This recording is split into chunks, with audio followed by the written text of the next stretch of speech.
আমরা যারা professional mood on করে কাজ করছি এবং পেজে কাজ করছি, যারা পেজে কাজ করছেন তাদের মাদার যে আইডিটা আছে, অরিজিনাল যে আইডিটা আছে, যে আইডি অ্যাডমিন আইডি, ওই আইডিতে আপনি ভেরিফাই করছেন তো, আপনার ভোটার আইডি কার্ড দিয়ে ভেরিফাই করেছেন, আইডেন্টি ভেরিফিকেশন অবশ্যই এটা করে নিতে হবে। এবং যারা আমরা প্রোফাইল নিয়ে কাজ করতেছি প্রফেশনাল মুড অন করে, অবশ্যই আপনারাও আইডেন্টি ভেরিফিকেশনটা করে নেবেন ভোটার আইডি কার্ড দিয়ে। কিভাবে করতে হবে আইডেন্টি ভেরিফিকেশন সেটা আমি আপনাদের সাথে শেয়ার করব। কিভাবে আপনি আপনার প্রোফাইলটাকে সুন্দরভাবে সেট আপ করবেন এবং আইডেন্টি ভেরিফিকেশনটা কিভাবে করবেন। প্রথমে আপনারা আপনাদের ফেসবুক অ্যাপসে যাবেন। ফেসবুক অ্যাপসে যাওয়ার পরে সেটিংয়ে যাবেন, 3 ডটে ক্লিক করার পরে সেটিংয়ে যাওয়ার পরে নিচে আসবেন। নিচে এসে দেখবেন যে see more in account centre, এখানে আসবেন। এখানে আসার পরে দেখবেন যে পার্সোনাল ডিটেইলস, এখানে আসবেন। পার্সোনাল ডিটেইলসে আসার পরে লেখা আছে আইডেন্টি কনফার্মেশন, উপরে লেখা আছে দেখবেন যে কন্ট্যাক্ট ইনফো, মানে আপনার জিমেইল অ্যাড্রেস অথবা মোবাইল নাম্বার সেটা শো করবে, নিচে ডেট অফ বার্থ শো করবে, তারপরে আসবে আইডেন্টি কনফার্মেশন। আইডেন্টি কনফার্মেশনে আপনি ক্লিক করবেন। ক্লিক করার পরে এখানে কিন্তু আমার টিক মার্ক আছে, কনফার্ম আছে, বাংলাদেশ আছে, মানে আমি কান্ট্রিটা বাংলাদেশ সেট করেছি এবং আমার ভোটার আইডি কার্ড দিয়ে কিন্তু আমি এটাকে সেট আপ করে ফেলেছি। তো এজন্য আমার এখানে টিক মার্ক আছে, কনফার্ম আছে। তো আপনারা এখানে কি করবেন যে এখানে নিচে লেখা থাকবে যে কনফার্ম ইওর আইডেন্টি, এখানে ক্লিক করবেন।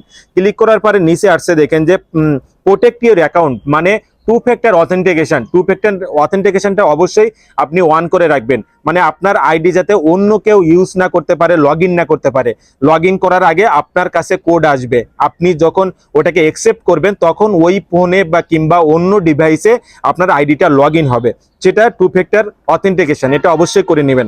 তারপরে আছে যে running ads about social issue electronics and politics, এখানে আসবেন। এখানে আসার পরে দিবেন হচ্ছে where will you run ads, এখানে সিলেক্ট করে বাংলাদেশ দিবেন। বাংলাদেশ দিবেন, এই যে বাংলাদেশ দিলাম। বাংলাদেশ দেওয়ার পরে কিন্তু আমার এখানে এই যে পার্সোনাল আইডিও কনফার্ম আছে এবং টু ফ্যাক্টর অথেন্টিকেশনটাও কনফার্ম আছে, মানে আমি দুইটাই কিন্তু সাবমিট করেছি। তো এই পার্সোনাল আইডেন্টি যখন আসবে, এখানে ক্লিক দেওয়ার পরে আপনার ভোটার আইডি কার্ডের ফ্রন্টের একটা ছবি চাবে এবং ব্যাক পার্টের একটা ছবি চাবে। এই দুইটা দেওয়ার পরে আপনার অল্প একটু সময় টাইম লাগবে, আধা ঘন্টা থেকে 1 ঘন্টা, কিংবা অনেকের সাথে সাথে হয়ে যায়, ওনারা রিভিউ করে 24 ঘন্টার।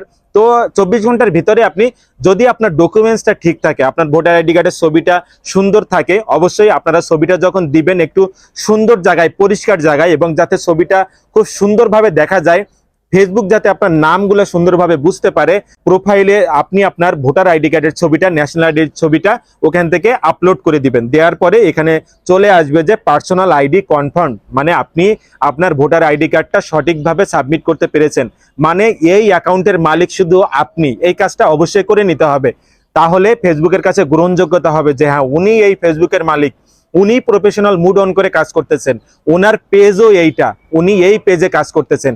এটা হলো যে ফেসবুকের কাছে গ্রহণযোগ্যতা। অবশ্যই আপনারা যারা করেননি সবাই করে নেবেন, ভোটার আইডি কার্ড দিয়ে ভেরিফাইটা করে নেবেন। আজকের ভিডিওটা এ পর্যন্তই। সবাই ভালো থাকবেন, সুস্থ থাকবেন। দেখা হবে নতুন কোনো ভিডিওতে, নতুন কোনো টপিক নিয়ে। ধন্যবাদ সবাইকে।